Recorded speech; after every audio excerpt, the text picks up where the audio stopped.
Hello, my name is Dan Johnson and welcome back to my channel. Today I'm going to be reviewing the next episode, which is the penultimate episode of Doctor Who Flux, entitled Survivors of the Flux. It's quite a broad stroke, that title. Within this story we see the return of Unit, some information on the Great Serpent, the story behind Joseph Williamson, who created the tunnels in Liverpool, that no one knows to this day why he actually created them. We see the Doctor finding out about the division and hooking up again with Tik Tok. I mean, hooking up was probably the wrong word.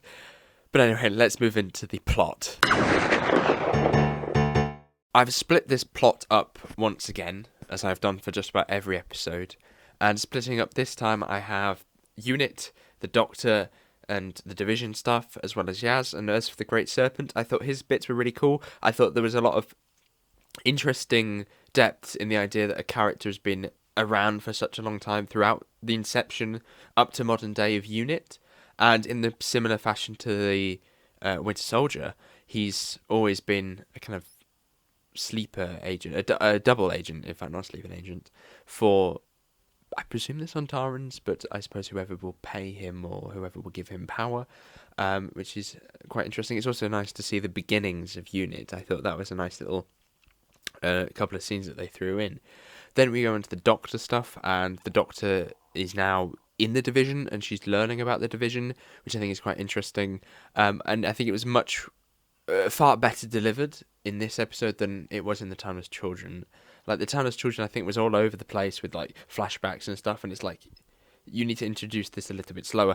But there was a few clues laid out in episode 3, I think it was, about what's going on and the end of the universe and all that kind of stuff. So I kind of allowed that to carry on. I'm not sure how I feel about that yet. Currently, I don't like a lot of it, just because I feel like, oh no, the end of the world, what could be worse? But oh, I've seen it like 1,000 times, and in my head I feel like I'm quite happy with how it's going to move on. I'm happy that the Doctor's going to get the memories back, and I suppose past Flux she's going to be defeating the division and breaking it down slowly and stopping either this creation of this new universe or making sure that the people that she likes, like Earth and I imagine many other races, are saved from this compression of universes, I guess, and moved into the next universe in the same way that Arrow did. And then as for Yaz's plot, I think it kind of filled the gap. It wasn't supposed to be the highlight. It was supposed to be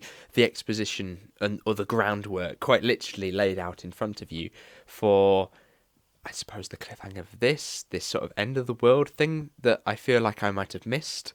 Are they referring to Flux or the end of the universe, which I presume won't be next week? As for Dan, I mean, I still like Dan because of the stuff that we saw him do previously, but recently he hasn't sort of excelled in the way that he previously did within the series. And I feel that's quite a big shame. He has a couple of really nice moments, though, but he's definitely not taking centre focus. Yaz is taking centre focus for the most part. Establishing this relationship, which is fine, but it's not her entire character. I feel like there should be a little bit more there. But she does get a few moments of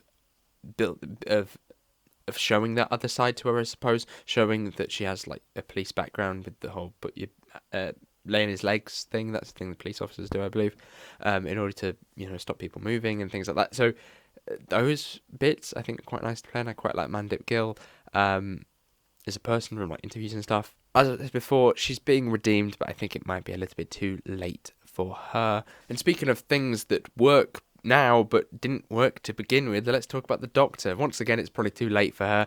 In my mind, I think that you have to be invested from Doctors fairly early on for you to really enjoy them during the rest of their run, because they're kind of tarnished by their beginnings.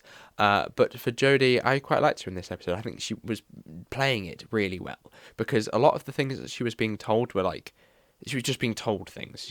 She was just reacting most of the time, which I think was fine. And she had a few lovely little moments, when she's walking around in the teleport, I suppose. She's walking around and she's, doing things to the angels and stuff like that. I thought that was nice and very much like her Doctor, and I'm glad that her Doctor definitely has a character now in some way. I can understand when something's written, I feel like that would be something that she would do, beyond going, yeah, literally any doctor would do that ever. So I'm glad that she's beginning to get her own unique style, I suppose. Once again, probably too late. And then we go into monsters, and I think the big standout for me this week was the Great Serpent. I think that he is brilliant. He's like, I think he was described in a tweet by Matt Stevenson, who's one of the executive producers of the show, that he's deliciously evil, and that's something that I quite like. He's sort of camp, but I can't help but be drawn to him on the screen. It's the same with Swarm, but I think, and Azora, but I think they have been taking a bit of a back seat recently, which is a shame because I think that they could have been amazing villains, and they are amazing villains, but it's been quite clear that they've been focusing more on like individual villains of the week kind of thing, with the Angels, the Sontarans, and then they kind of had a thing about time, I suppose, in the middle, but hopefully next week, I mean, they're going to have to get defeated because I think they're like to do with the Flux, they're joined in with that. So surely they'll be getting defeated. But I still quite like the performances of both Azora and Swarm. I think that they're both doing a brilliant job in their roles. They're really loving it. And as for the Sontarans, they're back. I knew that they would be back in some form. But the design is the same. I imagine that they're going to be much the same. So I'm quite happy to see them return. As for highlights this week, I'm kind of surprised that I went with this, but I think that the scene with the Doctor and Tetayun was really, really well done in terms of scripting.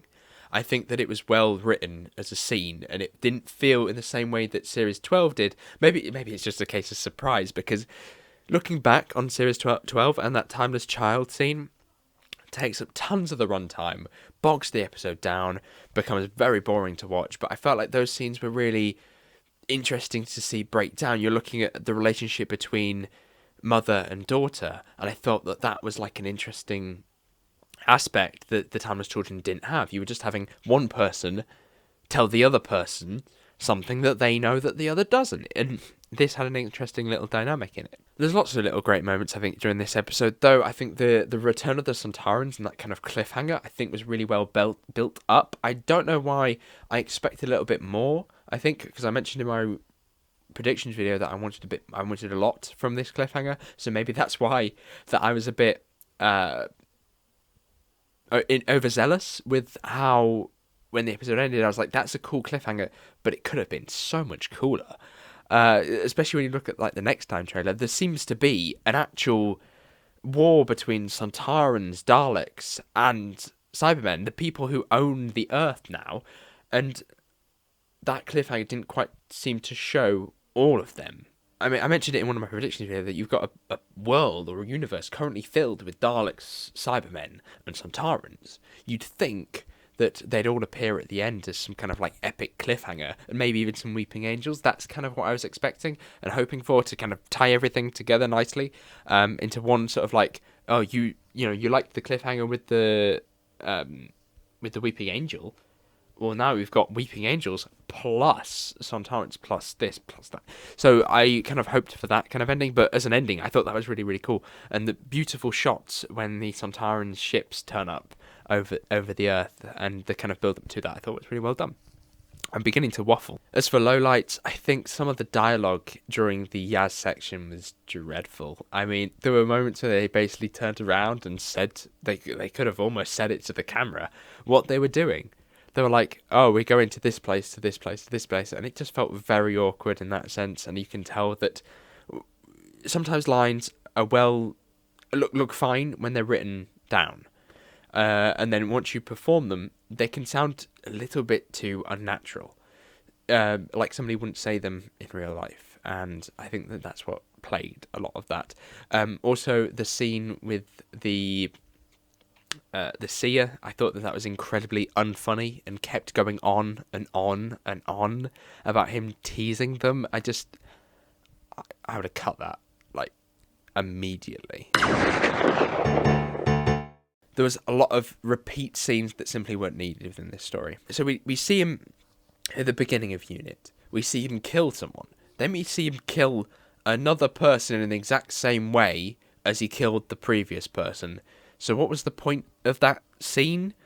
Unless they want to establish a line of him once having power and now not. maybe that's what they wanted. So they did the same scene again.